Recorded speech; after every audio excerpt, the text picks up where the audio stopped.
നിങ്ങളുടെ designer home എന്ന സ്വപ്നം യാഥാർത്ഥ്യമാക്കുന്നു. സാൻബിൾഡ് ഡിസൈൻഡ് ബൈ കോൺസെപ്റ്റ്സ്. ഒരു പിതാവിൻ്റെ റോളാണ്. ഇപ്പോൾ കുറേ നാളുകൾക്ക് ശേഷം മകൻ അച്ഛനെ തിരിച്ചറിയുന്നു. കാരണം മകന് രൂപവ്യത്യാസം വരുമല്ലോ, പെട്ടെന്ന് തിരിച്ചറിയാൻ ബുദ്ധിമുട്ടാണല്ലോ. സമയം അച്ഛന് രൂപവ്യത്യാസം വലുതായിട്ട് വരില്ലല്ലോ, കാരണം മുതിർന്നയാളായി കഴിഞ്ഞതല്ലോ. അപ്പോൾ അങ്ങനെ തിരിച്ചറിയുമ്പോൾ അന്ന് മകൻ തന്നെ പറയുന്നതാണ്, അച്ഛാ അന്ന് ഞാൻ മരിച്ചില്ല അച്ഛാ. അതാണ് നാടകത്തിന്റെ പേര്. ആ നാടകത്തിന്റെ പേരിൽ ആ നാടകത്തിലുള്ള ഡയലോഗും കൂടെയാണ് ഇപ്പോൾ. അതെ അതെ അതെ അതെ.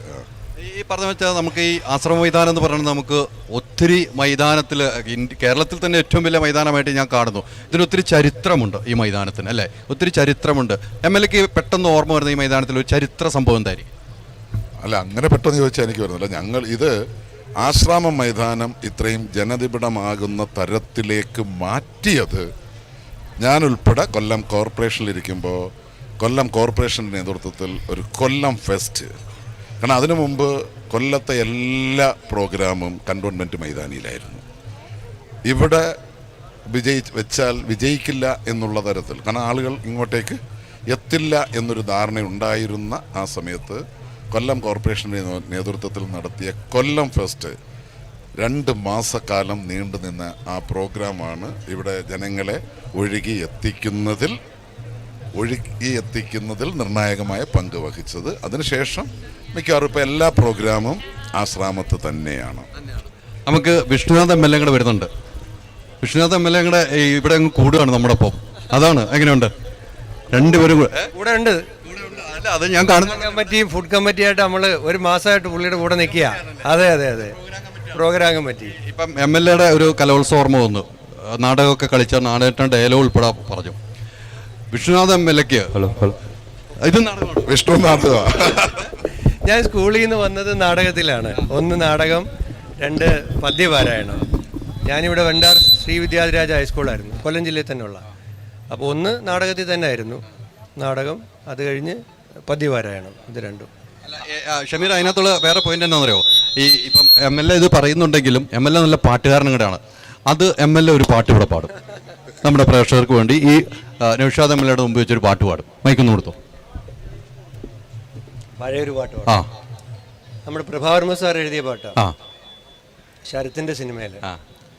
ഒരു ചെമ്പനീർ പൂവിരുത്ത് ഞാനോമലേ, ഒരു വേള നിന്നേർക്കു നീട്ടിയില്ല. ഒരു ചെമ്പനീർ പൂവിരുത്ത് ഞാനോമലേ, ഒരു വേള നിന്നേർക്കു നീട്ടിയില്ല.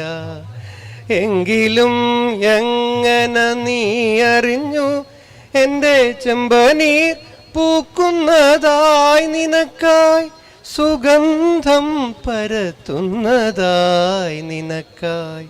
പറയൂ നീ പറയൂ, പറയൂ നീ പറയൂ. ഒരു ചെമ്പനീർ പൂവിരുത്ത് ഞാനോമലേ, ഒരു വേള നിന്നേർക്കു നീട്ടിയില്ല. കമ്മിറ്റിയുടെ ഉദ്ഘാടന ചടങ്ങിൽ MLA പാടി. അതല്ലേ? അല്ല, എന്ത് മനോഹരമായിട്ടാണ് പാടുന്നത്, അല്ലേ? അല്ല, ഗായകനാണെന്ന് നേരത്തെ പറഞ്ഞല്ലോ.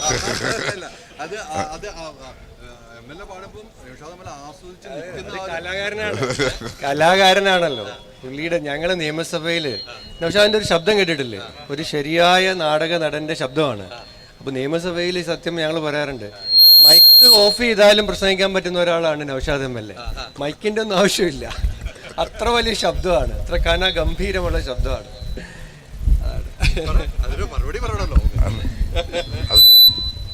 നമ്മളെ ഒരു അഭിനന്ദനം അറിയിക്കുമ്പോഴേ അത് കണ്ട് അത് കേട്ട് ആസ്വദിച്ചോണ്ട് നിന്നതാണ്. ഇത്ര ഒരു വേദിയിൽ വെച്ച് വരും. നമുക്ക് ഇതിനകത്ത് കാണുന്നത് 2 രാഷ്ട്രീയ ധ്രുവത്തിൽ നിൽക്കുന്നവർ. കലയെ സ്നേഹിക്കുകയാണ് നിങ്ങൾ രണ്ടുപേരും. കലയിൽ രാഷ്ട്രീയമില്ല, മതമില്ല, ഒന്നുമില്ല എന്നൊരു തെളിവാണ് ഈ കലോത്സവം എന്ന് പറയുന്നത്. അത് കൃത്യമായ ഒരു പോയിന്റ് അല്ലേ? കൊല്ലം നമ്മൾ ഇന്നലെ തന്നെ ഇപ്പോൾ ഇവിടെ ട്രോഫി വന്നപ്പോൾ തന്നെ കൊല്ലത്തിൻ്റെ ഒരു ജനകീയ മേളയായിട്ട് ഈ യുവജനോത്സവം മാറിക്കഴിഞ്ഞു. നാട്ടുകാരുടെയൊക്കെ വലിയ പങ്കാളിത്തമാണ്. അപ്പോൾ കല എന്ന് പറഞ്ഞതിനകത്ത് യാതൊരു രാഷ്ട്രീയവും ഇല്ല, കലയ്ക്ക് മതമില്ല, കലയ്ക്ക് സാധാരണക്കാരനെന്നോ സമ്പന്നനെന്നോ ഉള്ള വ്യത്യാസമില്ല.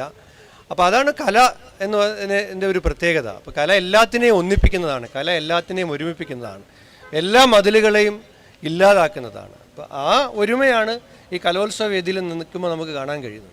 ഈ നൗഷാദ് നേരത്തെ പറഞ്ഞതുപോലെ ഇദ്ദേഹം യൂത്ത് ഫെസ്റ്റിവലിൽ പങ്കെടുത്തിട്ടുണ്ട്, നാടക നടനാണ്. നാടകത്തിൻ്റെ പേരൊന്നും കൂടെ വിഷ്ണു MLA കേട്ടിട്ടില്ല, നാടകത്തിൻ്റെ പേരൊന്ന് കേട്ടു വയ്ക്കണം.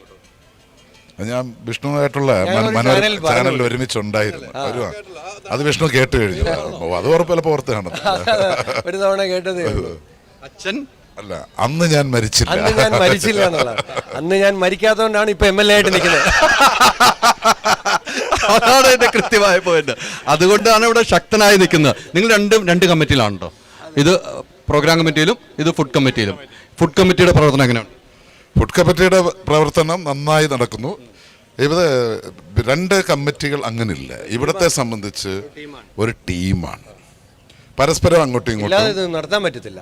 പരസ്പരം അങ്ങോട്ടും ഇങ്ങോട്ടും സഹായിച്ചും സഹകരിച്ചും. ഇപ്പോൾ ഫുഡ് കമ്മിറ്റിയുടെ അവരുടെ ആവശ്യങ്ങൾ നമ്മളെ ശ്രദ്ധയിൽപ്പെടുത്താറുണ്ട്, നമ്മളത് ഇടപെട്ട് പരിഹരിച്ചു കൊടുക്കാറുണ്ട്. തിരിച്ച് പ്രോഗ്രാം കമ്മിറ്റിയുടെ ചില കാര്യങ്ങൾ ഫുഡ് കമ്മിറ്റിയുടെ ശ്രദ്ധയിൽപ്പെടുത്തും. ആ ശ്രദ്ധയിൽപ്പെടുത്തുമ്പോൾ അത് ഇടപെട്ട് പരിഹരിക്കുക. എല്ലാ കമ്മിറ്റികളും 20 കമ്മിറ്റികളുണ്ട്. 20 കമ്മിറ്റികളും വ്യത്യസ്ത സംഘടനകളാണ്. പക്ഷേ ഇവിടെ എല്ലാവരും ഒന്നാണ്. അതാണ് ഈ മേളയുടെ ഏറ്റവും വലിയ പ്രത്യേകത. ബഹുമാനപ്പെട്ട മന്ത്രി നേരിട്ട് ദിവസങ്ങളോളം ഇവിടെ ക്യാമ്പ് ചെയ്ത് എല്ലാവരും ഒരുമിച്ച് കൂടുമ്പോൾ